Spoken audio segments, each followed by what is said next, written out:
தாவேக தலைவர் விஜயிடம் நடத்தப்பட்ட இரண்டாவது கட்ட விசாரணை நிறைவு பெற்று தற்போது டெல்லி சிபிஐ அலுவலகத்திலிருந்து புறப்பட்டார் தாவேக தலைவர் விஜய். ஏற்கனவே முதற்கட்டமாக சிபிஐ அலுவலகத்தில் ஆஜராகி பல்வேறு கேள்விகளுக்கும் விளக்கமளித்த நிலையில் தற்போது இரண்டாவது கட்டமாக இன்று விசாரணைக்கு ஆஜராகி இருந்தார். 5 மணி நேரத்திற்கும் மேலாக நடத்தப்பட்ட விசாரணை நிறைவு பெற்ற நிலையிலிருந்து தற்போது சிபிஐ அலுவலகத்திலிருந்து புறப்பட்டிருக்கிறார் தாவேக தலைவர் விஜய். பல்வேறு விவகாரங்கள் தொடர்பாக இன்றைய விசாரணையிலும் கேள்விகள் எழுப்பப்பட்டிருக்கின்றன. காவல்துறை அதிகாரிகள் தரப்பிலிருந்து அளிக்கப்பட்ட விவரங்களின் அடிப்படையில் கூட்ட நெரிசல் இருந்தது முன்கூட்டியே தெரிவிக்கப்பட்டும் ஏன் தொடர்ந்து பரப்புரை கூட்டம் நடைபெற்றது என்பது தொடர்பான பல்வேறு கேள்விகளையும் சிபிஐ அதிகாரிகள் முன்வைத்திருக்கிறார்கள். அதே நேரத்தில் தாவேக தலைவர் விஜய் தரப்பில் முன்வைக்கப்பட்ட காவல்துறை மீதான குற்றச்சாட்டுகளுக்கு ஆதாரங்களையும் சிபிஐ அதிகாரிகள் கேட்டதாக தகவல் வெளியாகி இருக்கிறது. இந்நிலையில் இரண்டாவது கட்ட விசாரணையை முடித்துக் கொண்டு தற்போது டெல்லி சிபிஐ அலுவலகத்திலிருந்து புறப்பட்டிருக்கிறார் தாவேக தலைவர் விஜய். அதே நேரத்தில் வழக்கு தொடர்பான குற்றப்பத்திரிகையில் தாவேக தலைவர் விஜயின் பெயரும் சேர்க்கப்பட இருப்பதாக தகவல் வெளியாகி இருக்கிறது. பிப்ரவரி 1 அல்லது 2வது வாரத்தில் சிபிஐ தங்களது குற்றப்பத்திரிகையை தாக்கல் செய்யலாம் என்று எதிர்பார்க்கப்படும் நிலையில் தற்போது தாவேக தலைவர் விஜயிடம் நடத்தப்பட்ட இரண்டாவது கட்ட விசாரணை நிறைவு பெற்றிருக்கிறது. கரூர் உயிர்பலி சம்பவம் தொடர்பாக விசாரணை நடத்தி வரும் சிபிஐ தற்போது தாவேக தலைவர் விஜயை சம்மன் செய்து அழைத்திருந்தது. ஏற்கனவே முதற்கட்டமாக விசாரணை நடத்தப்பட்ட நிலையில் தற்போது இரண்டாவது நாளாக இன்றும் விசாரணைக்கு தாவேக தலைவர் விஜய் அழைக்கப்பட்டிருந்தார். அதன் அடிப்படையில் நேற்றே சென்னையில் இருந்து டெல்லி புறப்பட்டு சென்ற தாவேக தலைவர் இன்று காலை 11 மணிக்கு சிபிஐ அலுவலகத்தில் ஆஜரானார். நிலையில் 5 மணி நேரத்திற்கும் மேலாக நீடித்த விசாரணை என்பது தற்போது நிறைவு பெற்றிருக்கிறது. இந்த விசாரணைக்கு பிறகாக சிபிஐ அலுவலகத்திலிருந்து விஜய் புறப்பட்டிருக்கிறார். கூடுதல் விவரங்களோடு இணைகிறார் சிறப்பு செய்தியாளர் செந்தில் ராஜா. செந்தில், தற்போது விசாரணை நிறைவு பெற்று அங்கிருந்து விஜய் புறப்பட்டிருக்கிறார். இந்த விசாரணை தொடர்வதற்கான வாய்ப்பு இருக்கிறதா அல்லது இன்றோடு நிறைவு பெறுதா? பாலவன், இன்று காலை 10:30 மணி முதல் நடைபெற்று வந்த அந்த விசாரணை என்பது அனைத்து கேள்விகளுக்குமான அந்த விசாரணை முடிந்து தற்போது கிளம்பி இருக்கிறார். அதாவது 4:30 மணிக்கு அந்த விசாரணை என்பது நிறைவடைந்தது. அதற்கு பிறகு தற்போது தன்னுடைய காரில் அவர் விடுதிக்கு புறப்பட்டு இருக்கிறார். இன்று ஏற்கனவே அதாவது முதல் நாள் விசாரணை என்பது 7 மணி மாலை இரவு 7 மணி வரை நடைபெற்றது. அது தொடர்ந்து நீடித்து வந்தது. ஆனால் இந்த இரண்டாம் நாள் விசாரணை என்பது 4:30 மணிக்கு மாலை 4:30 மணிக்கு நிறைவடைந்திருக்கிறது. இது குறித்து, அதாவது நாளை விசாரணை இருக்கிறதா இல்லையா என்பது குறித்து அதிகாரிகள் ஒரு ஆலோசனை நடத்தியிருக்கிறார்கள். ஆனால் அது குறித்து இந்த முடிவோ அல்லது அறிவிப்போ இன்னும் வெளியாகவில்லை. ஏற்கனவே சம்மன் அடிப்பட்டபடி இந்த இரண்டாம் நாள் விசாரணை இன்று நடைபெற்று முடிந்திருக்கிறது. ஏற்கனவே அவரிடம் என்னென்ன கேள்விகள் கேட்கப்பட வேண்டும் என்று முன் தயாரிப்பில் அந்த கேள்விகள் இருந்தன. அது குறித்து அந்த முதல் நாள் விசாரணையில் அதில் முக்கியமான சில கேள்விகள் எழுப்பப்பட்டிருந்தது. அன்று விடுபட்ட கேள்விகள் தான் இன்று காலை 10:30 மணி முதல் 4:30 மணி வரை அந்த விசாரணை என்பது நடைபெற்றது. அதற்கு விஜய் அளித்த பதில்கள் பதிவு செய்யப்பட்டு அவரிடம் ஒப்பந்த கையொப்பம் பெற்றுவிட்டு தற்போது அவர் அலுவலகத்தில் இருந்து புறப்பட்டிருக்கிறார். அவரிடம் அடுத்தது 3ஆம் நாள் விசாரணை இருக்குமா, அதாவது நாளை நடைபெறுமா அல்லது இல்லையா என்பது இன்னும் 1 மணி நேரத்திற்குள் தெரிய வரும். பாலவே, புதிய தகவலின் அடிப்படையில் நாளை தாவேக தலைவர் விஜயிடம் சிபிஐ விசாரணை இல்லை என்ற தகவலும் வெளியாகி இருக்கிறது. செந்தில் ராஜா, இன்றைய விசாரணையை பொறுத்தவரைக்கும் காவல்துறை தரப்பிலிருந்து அளிக்கப்பட்ட விவரங்கள், அதே நேரத்தில் தாவேக தலைவர் காவல்துறை மீது சொல்லப்பட்ட அந்த குற்றச்சாட்டுகள் என இருதரப்பு விஷயங்களும் கூட பதிவு செய்யப்பட்டிருக்கிறது. கேட்கப்பட்ட கேள்விகள் தொடர்பான விவரங்கள் என்னவாக இருந்தது? பாலவேல், இன்று முக்கியமாக பார்த்தீர்கள் என்றால் விஜயிடம் கேட்கப்பட்ட கேள்விகளில் அவர் அந்த செப்டம்பர் 27ஆம் தேதி 2 மாவட்டங்களில் அந்த பிரச்சாரம் மேற்கொண்டிருந்தார். அதில் முதல் கட்டமாக நாமக்கல் சென்று அதற்கு பிறகு கரூர் மாவட்டம் வருவதாக இருந்தது. அதில் ஏற்பட்ட தாமதம் ஏன் என்பது குறித்து, வருவழிகள் என்ன நடந்தது என்பது உள்ளிட்ட பல்வேறு விஷயங்கள் அது சார்ந்துதான் கேள்விகள் கேட்கப்பட்டதாக தகவல்கள் வெளியாகி இருக்கிறது. அதாவது அந்த எந்த வழியில் வந்தீர்கள், ஏன் தாமதம் உள்ளிட்ட பல்வேறு விஷயங்களை அவர் கேட்டிருக்கிறார்கள்.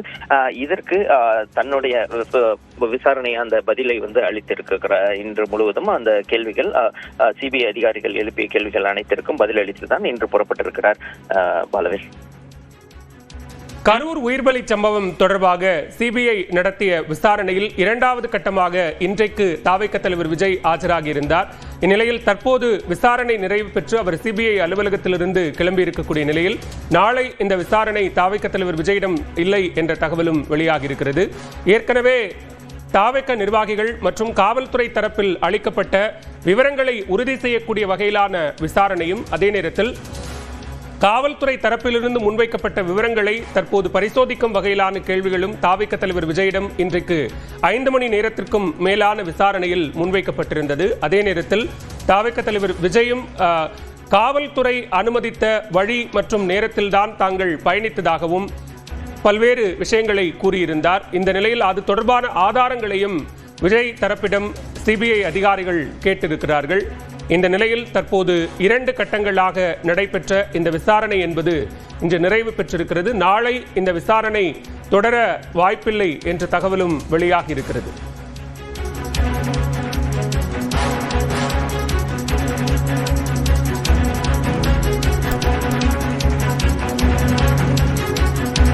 செந்தில், இந்த வழக்கை பொறுத்தவரைக்கும் யார் யாரெல்லாம் இதுவரை சம்மன் செய்து இந்த விசாரணைக்காக அழைக்கப்பட்டிருக்கிறார்கள், தாவேக தலைவர் விஜய் உட்பட, அப்படிங்கிறதும் இதுல ரொம்ப முக்கியமான ஒன்று. தொடர்ந்து பேசலாம்.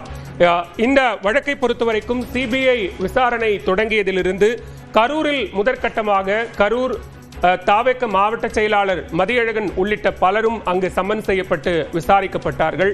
அதனைத் தொடர்ந்து சாட்சியங்களாக இருக்கக்கூடிய பல்வேறு தரப்பினரிடமும் விசாரணை நடத்தப்பட்ட நிலையில் இந்த வழக்கு தொடர்பாக தற்போது விஜயிடம் 2 கட்டங்களாக விசாரணை நடத்தப்பட்டு அந்த விசாரணை இன்றோடு நிறைவு பெற்றிருக்கிறது. கூடுதல் விவரங்களோடு இணைகிறார் டெல்லி செய்தியாளர் சுசித்ரா. சுசித்ரா, இன்றைக்கு 2வது கட்டமாக நடைபெற்ற விசாரணை முடிந்து புறப்பட்டிருக்கிறார் விஜய். நாளை விசாரணை இல்லை என்ற தகவலும் வெளியாக இருக்கிறது. விவரங்களை பதிவு செய்யலாம். தற்பொழுது கரூர் விவகாரத்தில் சிபிஐ விசாரணை என்பது விஜயிடம் முடிவடைந்துள்ளதாக தெரிவித்திருக்கிறார்கள். 2 நாட்கள் கடந்த 12ஆம் தேதியும் இன்றும் நடைபெற்ற அந்த விசாரணை முடிவடைந்திருக்கும் நிலையில் அவருக்கு மீண்டும் விசாரணைக்கு ஆஜராவதற்கான சம்மன் எதுவும் தற்பொழுது வரை வழங்கப்படவில்லை. கூடுதல் விளக்கங்கள் தேவைப்பட்டால் மீண்டும் அழைக்கப்படுவார்கள் என்ற ஒரு தகவலை மட்டும்தான் சிபிஐ அதிகாரிகள் தெரிவித்துள்ளதாக தற்பொழுது விஜய் தரப்பில் கூறப்பட்டுள்ளது. அது மட்டுமல்லாமல் மிக முக்கியமாக இன்றைய விசாரணையை பொறுத்த அளவில் அவருடைய செயல்பாடுகள் அந்த கரூர் கூட்ட நெரிசல் அன்று எவ்வாறு இருந்தது என்பது தொடர்பான பல்வேறு விளக்கங்களை விஜய் தரப்பிலிருந்து அளிக்கப்பட்டுள்ளதாகவும் சுமார் 5.5 மணி நேரங்களுக்கும் மேலாக இன்றைய விசாரணை என்பது நடந்தது என்ற ஒரு தகவலையும் சிபிஐ அதிகாரிகள் தெரிவித்திருக்கிறார்கள். மிக முக்கியமாக இன்றைய விசாரணையை பொறுத்தளவில் பல்வேறு சிசிடிவி காட்சிகள் மற்றும் ஆதாரங்கள் அடிப்படையிலான கேள்விகள் என்பது அவருக்கு முன்வைக்கப்பட்டது. அதற்கு அவர் முழுமையாக பதிலளித்துள்ளார் என்ற ஒரு தகவலையும் தற்பொழுது அதிகாரிகள் தெரிவித்துள்ளது மிக முக்கியமாக பார்க்கப்படுகிறது. குறிப்பாக விஜயினுடைய செயல்பாடுகள் அந்த கூட்ட நெரிசலில் இருக்கும் என்று கூட்ட நெரிசல் ஏற்பட்டுள்ளது என்ற ஒரு தகவல் தெரிந்த பிறகும் அவர் பரப்புரையில் ஈடுபட்டது ஏன் என்ற ஒரு கேள்விகளையும் இன்று தற்போது சிபிஐ அதிகாரிகள் எழுப்பியிருக்கிறார்கள். அது மட்டுமல்லாமல் தாவேகாவுடைய நிர்வாகிகளான ஆதவ் அர்ஜுனா, மதியழகன் மற்றும் சிடிஆர் நிர்மல்குமாருடைய இதற்கு முந்தைய வாக்குமூலங்கள் என்னவாக இருந்தது, அவருடைய வாக்குமூலங்கள் என்னவாக இருந்தது என்ற ஒரு ஒப்பீட்டையும் செய்து இன்று பல்வேறு கேள்விகளை அதிகாரிகள் அவரிடம் கேட்டுள்ளதாகவும் சிபிஐ தரப்பானது தெரிவித்துள்ளது. அதன் பிறகு தற்பொழுது விசாரணை முடிந்த பிறகு தாவேகாவினுடைய இணை பொதுச் செயலாளரான சிடிஆர் நிர்மல்குமார் செய்தியாளர்களை சந்தித்த பொழுதும் விஜயினுடைய அந்த ஒரு விசாரணை என்பது இன்று முழுமையாக நிறைவடைந்துள்ளதாகவும் கேட்ட கேள்விகளுக்கு அனைத்தும் அவர் பதிலளித்துள்ளார் என்ற ஒரு விளக்கத்தையும் அவர் அளித்தது மிக முக்கியமாக பார்க்கப்படுகிறது. மேலும் குற்றப்பத்திரிகை தொடர்பான எந்த ஒரு கருத்தையும் சிபிஐ அதிகாரிகள் கூறவில்லை. தவறான சில தகவல்களானது பரவி வருகிறது என்ற ஒரு கருத்தையும் சிடிஆர் நிர்மல்குமார் செய்தியாளர்கள் சந்தித்து பேசிய பொழுது அவர் கூறியுள்ளது மிக முக்கியமாக பார்க்கப்படுகிறது. இருந்தாலும் தற்பொழுது வரை அவர் இன்று இரவே சென்னைக்கு திரும்ப உள்ளதாகவும் மீண்டும் விசாரணைக்கு அழைக்கப்பட்டால் அவர் டெல்லி வருவார் என்றும் சிபிஐ வசமிடம் தற்பொழுது மீண்டும் ஆஜராவதற்கான சம்மன் என்பது அனுப்பப்படவில்லை. 2 நாட்களோடு இந்த விசாரணை நிறைவுற்றதாக அதிகாரிகள் தெரிவித்திருக்கிறார்கள் என்ற ஒரு தகவலை தான் தற்போது சிபிஐ அதிகாரிகள் தரப்பில் கூறப்பட்டுள்ளது.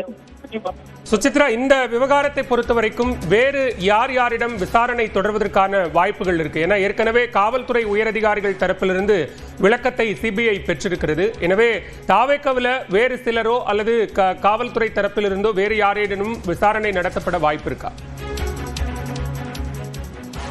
தற்பொழுது வரை அது அதிகாரப்பூர்வ சம்மன்கள் என்பது கூடுதலாக யாருக்கும் அனுப்பப்படுவதற்கான தகவலை சிபிஐ அதிகாரிகள் தெரிவிக்கவில்லை என்றாலும் விளக்கங்கள் என்பது விஜயனுடைய அந்த தரப்பு கருத்தை கேட்ட பிறகு காவல்துறையிடம் சில விளக்கங்களை நிச்சயமாக சிபிஐ அதிகாரிகள் குழு என்பது கேட்கும் என்ற ஒரு தகவலை அதிகாரிகள் தெரிவித்திருக்கிறார்கள். அதிலும் குறிப்பாக தமிழ்நாடு அரசு முன்வைத்த குற்றச்சாட்டுகள், அதாவது நிர்வாகிகள் மாநில அரசினுடைய வழிகாட்டுதல் நெறிமுறைகளை முழுமையாக பின்பற்றவில்லை என்ற ஒரு குற்றச்சாட்டை முன்வைத்த நிலையில் அதற்கு இன்றைய விசாரணையின் பொழுது விஜய் தரப்பில் மறுப்பு என்பது தெரிவிக்கப்பட்டது. அதற்கு தொடர்பான பல்வேறு ஆதாரங்களையும் அவர் சிபிஐயில் சமர்ப்பித்துள்ளதாக கூறப்படுகிறது. எனவே அந்த ஆதாரங்கள் அடிப்படையில் மீண்டும் மாநில அரசு தரப்பில் மாவட்ட நிர்வாகமான மாவட்ட ஆட்சித்தலைவர் அல்லது காவல்துறை அதிகாரிகளை சமன் செய்வதற்கான வாய்ப்புகள் மிக அதிகமாகவே இருப்பதாக பார்க்கப்படுகிறது. சிபிஐ பொறுத்தளவில் இந்த ஒரு விசாரணை என்பது ஓரளவு இறுதி கட்டத்தை எட்டியிருப்பதாகவும் குற்றப்பத்திரிகை தாக்கல் செய்வதற்கு முன்னதாகவே அவர்கள் இந்த விவகாரத்தில் கைது நடவடிக்கைகளை மேற்கொள்வதற்கான வாய்ப்புகள் இருப்பதாகவுமே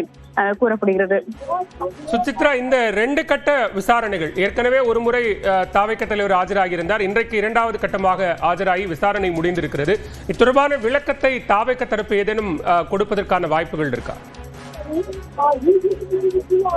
தற்போது சற்று நேரத்திற்கு முன்னதாக செய்தியாளர்களை சந்தித்த தாவேகாவினுடைய இணை பொதுச் செயலாளரான சிடிஆர் நிர்மல்குமார் இந்த விசாரணை என்பது முழுமையான அளவில் முழு ஒத்துழைப்போடு நடைபெற்றுள்ளதாகத்தான் அவர் தெரிவித்திருந்தார். குறிப்பாக விஜயனுடைய அந்த ஒரு விசாரணையாக இருக்கட்டும், அதற்கு முன்னதாக கடந்த டிசம்பர் மாதம் நடைபெற்ற நிர்வாகிகளுடைய அந்த விசாரணையாக இருக்கட்டும், அனைத்துமே முழு ஒத்துழைப்பையும் தாவேகா தரப்பானது வழங்கியிருக்கிறது என்றும் சிபிஐ அதிகாரிகள் கேட்ட அனைத்து கேள்விகளுக்கும் அந்த ஒரு பதில் என்பது வைக்கப்பட்டுள்ளது, அவர்களுக்கு வழங்கப்பட்டுள்ளது என்ற ஒரு தகவலையும் இன்று தேர்தல் சந்தித்த பொழுது நிர்மல்குமார் கூறியிருந்தார். அது மட்டுமல்லாமல் அந்த கேள்விகள் என்பது கரூரினுடைய விவகாரம் தொடர்பான பல்வேறு கேள்விகளை அதிகாரிகள் முன்வைத்திருந்தார்கள். மேலும் அன்றைய செயல்பாடுகள் தாவேகாவினுடைய நிகழ்வுகள் எவ்வாறு இருந்தது என்பது தொடர்பான கேள்விகளையும் இன்று விசாரணையில் அதிகாரிகள் முன்வைத்தார்கள். அந்த கேள்விகளுக்கும் பதில் அளிக்கப்பட்டது. விசாரணைக்கு முழுமையான ஒரு ஒத்துழைப்பு என்பது வழங்கப்பட்டுள்ளது என்ற ஒரு விளக்கத்தை தான் தாவேகா தரப்பில் பேசிய சிடிஆர் நிர்மல்குமார் அக்கட்சியினுடைய இணை பொதுச் செயலாளர் சிடிஆர் நிர்மல்குமார் தெரிவித்துள்ளார். சுசித்ரா, இந்த விவகாரத்தை பொறுத்தவரைக்கும் குற்றப்பத்திரிகை தாக்கல் என்பது எப்போது எதிர்பார்க்கலாம்?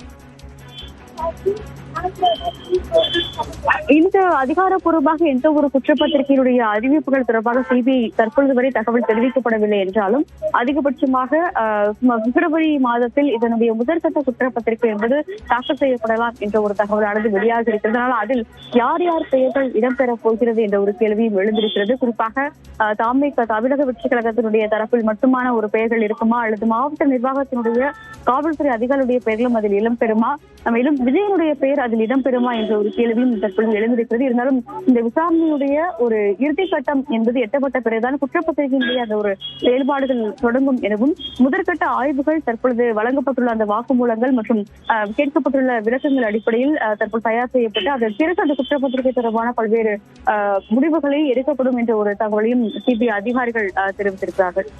கரூர் உயிர்பலி சம்பவம் தொடர்பாக சமன் செய்யப்பட்ட தாவேக தலைவர் விஜயிடம் 2வது கட்டமாக இன்று விசாரணை நடைபெற்ற நிலையில் 5 மணி நேர விசாரணை முடிந்து தாவேக தலைவர் விஜய் புறப்பட்டு சென்றிருக்கிறார். இது தொடர்பான விவரங்களை வழங்கியமைக்கு நன்றி சுசித்ரா.